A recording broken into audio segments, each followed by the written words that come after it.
ప్రపంచ కుబేరుడు Elon Musk ఆస్తి ఒక్క రోజులోనే $100 బిలియన్ పైనే ఆపైంది. దీనికి కారణం స్పేస్ ఎక్స్ అని చెప్పుకోవచ్చు. స్పేస్ ఎక్స్ షేర్ ఏకంగా 26% క్షీణించడంతో మస్క్ ఆస్తి విలువ పేపర్పై దాదాపు $100 బిలియన్ కరిగిపోయింది. ప్రపంచంలోని మొట్టమొదటి ట్రిలియనియర్గా మస్క్ రికార్డులకెక్కారు. Musk rocket company space X ఐపీఓకు విశేష స్పందన లభించింది. లిస్టింగ్ కూడా రికార్డు బద్దలు కొట్టింది. అయితే గత కొన్ని రోజుల నుంచి స్పేస్ ఎక్స్ షేర్ గణనీయంగా తగ్గుతూ వచ్చింది. ఇష్యూ ధర $135 కంటే కూడా కిందికి దిగొచ్చింది. మరి స్పేస్ ఎక్స్ దారుణంగా క్షీణించడానికి గల కారణాలేంటో ఇప్పుడు చూద్దాం.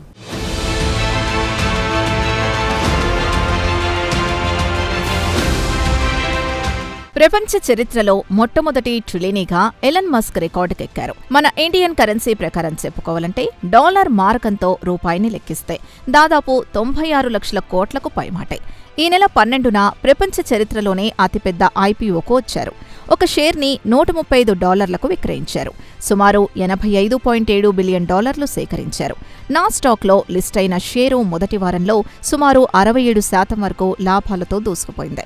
ఈ నెల 16న ఆల్ టైమ్ హైక్ $2065.64కు ఎగబాకి ఈ నెల 22వ తేదీ తిరిగేసరికి షేరు ధర దాదాపు $165కు దిగొచ్చింది. 6 రోజుల్లో సుమారు 26% వరకు క్షీణించింది. ఇక మస్క్ వద్ద సుమారు 4.76 బిలియన్ షేర్లున్నాయి. ఇక పేపర్ పై ఆయన నష్టాన్ని లెక్కిస్తే సుమారు $288 బిలియన్ కంటే ఎక్కువే ఉంటుంది. అయితే కొన్ని షేర్లు లాక్-ఇన్ పీరియడ్ వల్ల తక్షణమే విక్రయించడానికి వీల్లేదు. ఏతావాతా చూసుకున్నా ఆయన నికర సంపద దాదాపు $100 బిలియన్ నుంచి $200 బిలియన్ వరకు నష్టపోయి ఉండవచ్చని చెబుతున్నారు. ఇక స్పేస్ ఎక్స్ ఐపీఓ తర్వాత ఆయన సంపద $1.4 ట్రిలియన్ ఎగబాకింది.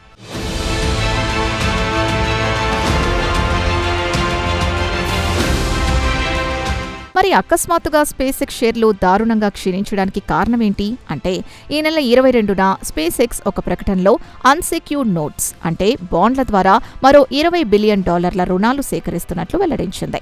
ఐపీఓ ముగిసిన కేవలం 10 రోజుల వ్యవధిలోనే బాండ్ల ద్వారా మరోమారు $20 బిలియన్ సేకరించడం ఇన్వెస్టర్లకు మింగుడు పడలేదు.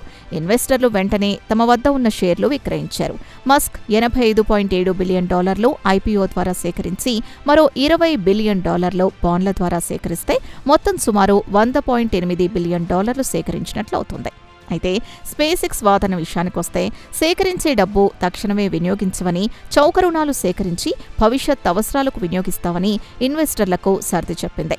రేటింగ్ ఏజెన్సీలో మూడీస్, ఫీచ్, S&P గ్లోబల్ కూడా ఇది సరైన వ్యూహమే, కంపెనీకొచ్చిన ఇబ్బందేమీ ఉండదని, స్థిరంగా ఉంటుందని రేటింగ్ కూడా ఇచ్చినా ఇన్వెస్టర్లను మాత్రం సంతృప్తిపరచలేకపోయింది.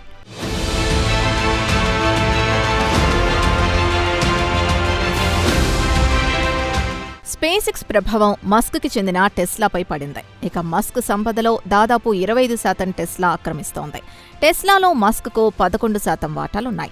2018లో ఆయన ప్యాకేజ్ కాంపెన్సేషన్ ప్లాన్లో 304 మిలియన్ షేర్లను కేటాయించారు. స్పేస్ ఎక్స్ షేర్లు కుంగితే దాని ప్రభావం టెస్లాపై పడుతోంది.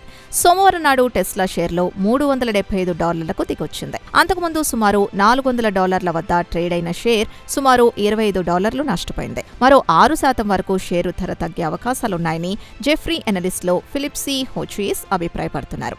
అయితే మార్కెట్లో వస్తున్న ఊహాగానాల ప్రకారం మస్క్ టెస్లాను స్పేస్ ఎక్స్లో విలీనం చేయాలనే ఆలోచనలో ఉన్నట్లు చెబుతున్నారు. అలా చేస్తే టెస్లా తన ఉనికి కోల్పోతోందని జెఫ్రీన్ ఆందోళన వ్యక్తం చేశారు. ఇక మంగళవారం నాడు నాస్డాక్ ఏకంగా 3% క్షీణించింది. ఇక నాస్డాక్లో ఎక్కువ టెక్ రంగానికి చెందిన షేర్లు ట్రేడ్ అవుతాయి.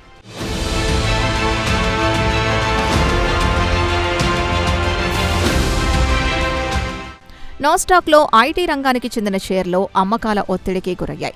ఇక ఐటీ రంగానికి చెందిన అతిపెద్ద కంపెనీలు గూగుల్, మైక్రోసాఫ్ట్ లాంటివి ఆర్టిఫిషియల్ ఇంటెలిజెన్స్పై బిలియన్ల కొద్దీ డాలర్లు పెట్టుబడులు పెడుతున్నాయి. అయితే దీర్ఘకాలంలో ఏఏ మార్కెట్లో నిలదొక్కుకోలేదన్న వార్తలు వస్తున్నాయి. ఇక కంపెనీలు మాత్రం అవసరం ఉంటే ఎక్కువ పెట్టుబడులు ఏఏపై పెడుతున్నాయి.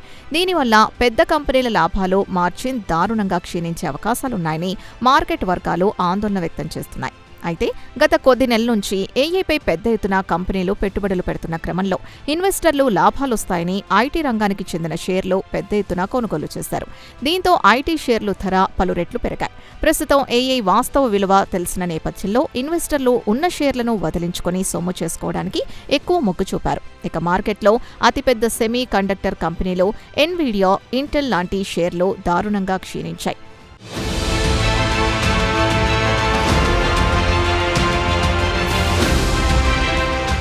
ఐటీ రంగానికి చెందిన షేర్ల అమ్మకాల ఒత్తిడికి గురికావడంతో దాని ప్రభావం స్పేస్ ఎక్స్ పై పడింది. దీంతో నాస్డాక్ కంపోజిబుల్ ఇండెక్స్ 1.4% క్షీణించింది. నాస్డాక్లో ట్రేడ్ అయ్యే ఐటీ కంపెనీల విలువ $680 బిలియన్ వరకు ఆవిరైంది. ఇప్పటివరకు మార్కెట్లకు వెన్నుదన్నుగా ఉన్న చిప్ తయారీ కంపెనీలు కూడా నష్టాల్ని మూటగట్టుకున్నాయి. మిక్రాన్ 9% క్షీణించింది. బుధవారం నాడు కంపెనీ ఫలితాల్ని విడుదల చేయబోతోంది. ఫలితాలు పెద్ద ఆకర్షణీయంగా ఉండవన్న టాక్తో షేరు బోల్తా పడింది. Advanced micro devices 5.7%, Intel 2.4%, Nvidia 2.8%, SanDisk 9% వరకు నష్టపోయిన వాటిలో ఉన్నాయి. ఇక మ్యాగ్నిఫిషియంట్ 7 గ్రూప్ కి చెందిన 6 టెక్నాలజీ కంపెనీలు వాల్ స్ట్రీట్లో నష్టాల్ని మూటగట్టుకున్నాయి. ఇక అమెరికా మార్కెట్లో మ్యాగ్నిఫిషియంట్ 7 కంపెనీల విషయానికొస్తే యాపిల్, మైక్రోసాఫ్ట్, అమెజాన్, ఆల్ఫాబెట్ లేదా గూగుల్, మెటా, ఎన్విడియా, టెస్లాలను కలిపి మార్క్ 7గా పిలుస్తూ ఉంటారు.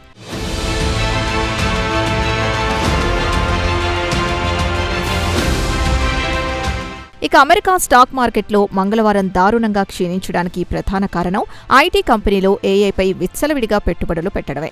ఉన్న లాభాలను ఏఐపై పెడితే భవిష్యత్తులో తీవ్ర ఇబ్బందులు పడాల్సొస్తుందని ఇన్వెస్టర్లు అభిప్రాయపడి ఉండవచ్చునని మార్కెట్ నిపుణులు అభిప్రాయపడుతున్నారు. ఇక ప్రపంచంలోని అతిపెద్ద ఐటీ కంపెనీలు ఏఐ ఇన్ఫ్రాస్ట్రక్చర్పై బిలియన్ల కొద్దీ డాలర్లు పెట్టుబడులు పెడుతున్నాయి. అయితే భారీ ఎత్తున పెట్టుబడులు పెట్టినా దానికి తగ్గ లాభాలు వచ్చే అవకాశాలు లేవని మార్కెట్ నిపుణులు బలంగా నమ్ముతున్నారు. ఏఐ గాలిబుడగేనా అన్న అనుమానాలు వ్యక్తమవుతున్నాయి. అయితే దీని గురించి ఇప్పటికిప్పుడే ఖచ్చితంగా చెప్పలేమని కూడా అంటున్నారు. అలాగే US fed chief Kevin wars కూడా ద్రవ్య పరపతి విధానంలో కఠినమైన విధానాలు పాటిస్తానని చెప్పారు. దీంతో వడ్డీ రేట్లు తగ్గే అవకాశాలున్నాయి. ఈ ఏడాది చివరి నాటికి ఒక్కసారి వడ్డీ రేట్లు పెంచుతామని ఫెడ్ చీఫ్ చెప్పినట్లు వార్తలొచ్చాయి.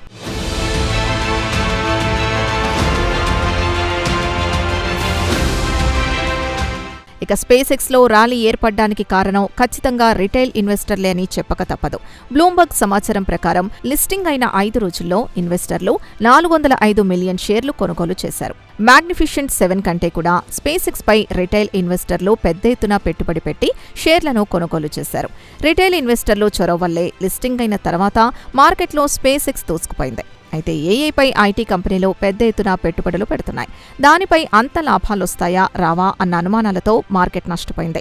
రిటైల్ ఇన్వెస్టర్లు తమ వద్ద ఉన్న షేర్లు విక్రయించడంతో ఐటీ షేర్లతో పాటు స్పేస్ ఎక్స్ షేరు ధర తగ్గుముఖం పట్టాయి. అయితే మార్కెట్ విశ్లేషకులు మాత్రం స్పేస్ ఎక్స్లో ఇన్వెస్ట్ చేసిన వారికి దీర్ఘకాలంలో లాభాలు ఖచ్చితంగా వస్తాయని భరోసాగా చెబుతున్నారు. ఐటీ షేర్ల అమ్మకాల ఒత్తిడి, సెంటిమెంట్ ప్రభావం స్పేస్ ఎక్స్ పై పడిందని, త్వరలోనే కోలుకుంటుందని చెబుతున్నారు. ఆసక్తిగల ఇన్వెస్టర్లు ప్రస్తుతం ధర తగ్గినందున కొనుగోలు చేసి దీర్ఘకాలంలో లబ్ధి పొందవచ్చు అనేది మార్కెట్ విశ్లేషకుల నిశ్చిత అభిప్రాయం.